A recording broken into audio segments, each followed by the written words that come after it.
រដ្ឋមន្ត្រីក្រសួងអប់រំយុវជននិងកីឡាអញ្ជើញចូលរួមក្នុងពិធីបិទការបោះជំរំកាយរដ្ឋជំទង់ថ្នាក់ជាតិលើកទី6នៅវិទ្យាស្ថានបច្ចេកវិទ្យាកំពង់ឈើទាលខេត្តកំពង់ធំនារសៀលថ្ងៃទី28ខែវិច្ឆិកាឆ្នាំ2025ឯកឧត្តមបណ្ឌិតសភាចាហងជួនរុនឧបនាយករដ្ឋមន្ត្រី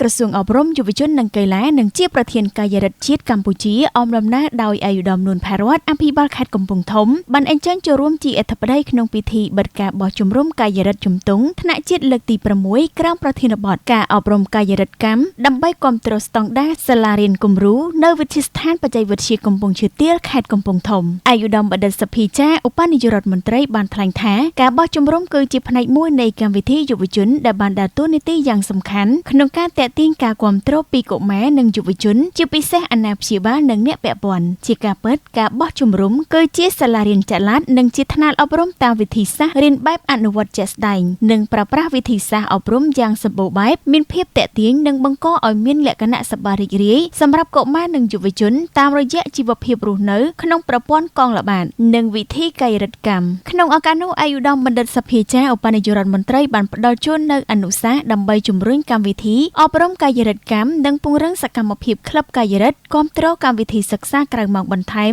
នៅតាមសាលារៀនដូចខាងក្រោម1ប្រតិភូកាយរដ្ឋរាជធានីខេត្តត្រូវមានចំណេះដឹងដែលទទួលបានពីការបោះជំរំនាពេលនេះដើម្បីរៀបចំផែនការសកម្មភាពនិងក្លឹបកាយរដ្ឋគាំទ្រកម្មវិធីសិក្សាក្រៅម៉ោងបន្ថែមនៅតាមសាលារៀនរបស់ខ្លួនតាមរយៈផែនការសកម្មភាពនិងក្លឹបកាយរដ្ឋគណៈគ្រប់គ្រងសាលារៀននឹងមានភាពងាយស្រួលដល់ការងារគ្រប់គ្រងនិងពង្រឹងបាននូវគុណសិក្សារបស់សិស្សានុសិស្ស2នាយកដ្ឋានសហប្រតិបត្តិការកាយរដ្ឋនិងមន្ទីរអប់រំយុវជននិងកីឡាត្រូវសហការគៀងគរសប្បុរសជននិងសហគមន៍ដើម្បីជួយឧបត្ថម្ភគាំទ្រដល់ការរៀបចំរចនាសម្ព័ន្ធកងល្បាតកាយរដ្ឋនៅតាមគ្រឹះស្ថានសិក្សាជាពិសេសសាលារៀនគំរូតាមរយៈវិធីសាស្ត្រនេះខ្ញុំមានជំនឿថានឹងកាត់បន្ថយការពឹងផ្អែកការផ្គត់ផ្គង់គ្រឿងបំពាក់ឯកសណ្ឋានកាយរដ្ឋពីថ្នាក់ក្រសួងហើយសាលារៀននឹងពង្រឹងសមាជិកកាយរដ្ឋជាតិកម្ពុជាដោយមានការចូលរួមពីសហគមន៍3នាយកដ្ឋានសហប្រតិបត្តិការកាយរដ្ឋនិងមន្ទីរអប់រំយុវជននិងកីឡារាជធានីខេត្តត្រូវសហការរៀបចំផែនការសកម្មភាពនិងកម្មវិធីផ្លាស់ប្តូរបទពិសោធន៍ដោយការបោះជំរំកាយរដ្ឋរាជធានីខេត្តដើម្បីចែករំលែកចំណេះដឹងនិងបទពិសោធន៍